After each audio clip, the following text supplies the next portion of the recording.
We as real estate agents have no idea. Pricing homes in this market is extremely difficult.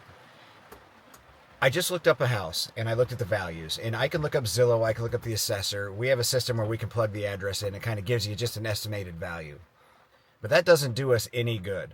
I go back in, so it says it's worth about 460,000. I'm like, okay, now I'm going to confirm this on by pulling up comps and looking at all the different sales and the different homes in the market that are similar to this one. The values go from 350,000 to 650,000. There's 5 comps, 350 to 650,000. It is almost impossible to pull a number out of a hat that a buyer is willing to pay for a house. So you really have to dive in deep. And that's where like Zestimates, the assessors, any values that you get online, they don't go in the property. And going in the property makes all the difference, because the house is 350,000, might need carpet, might have dark oak cabinets, might need flooring, might need a bathroom remodel, need a kitchen remodel. But the Zestimates isn't going to tell you that. They don't know that, right? So we have to dig in deep and find out why a home is going to be priced where it needs to be priced. And then we have to be honest with the sellers and be like, hey, here's where I'm at. Here's what I think. And oftentimes sellers have an inflated idea of the price of their home.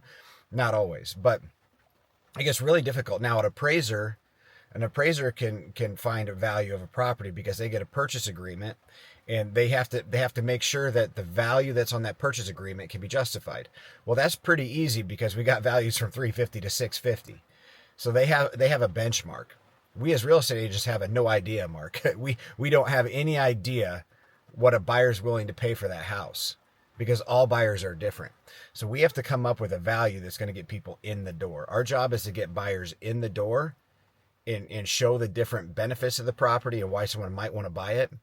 But we can't make a buyer buy it. We can't make a buyer be attracted to a house. So our job is to get people in the door. What price is that going to be to get people in the door and to get an offer on the table? So it's really difficult right now for us to price these homes because the values are literally all across the board. And we have to do our best to come up with a number that's not going to short the seller, but also not going to be so inflated the seller doesn't get any offers and damage them later on. So it's a difficult market, and it's a game that we have to play and try and figure out as we go. Another reason why you just can't pop on the internet and say, oh, yep, that's the value of my house, because there are way more factors that go into play.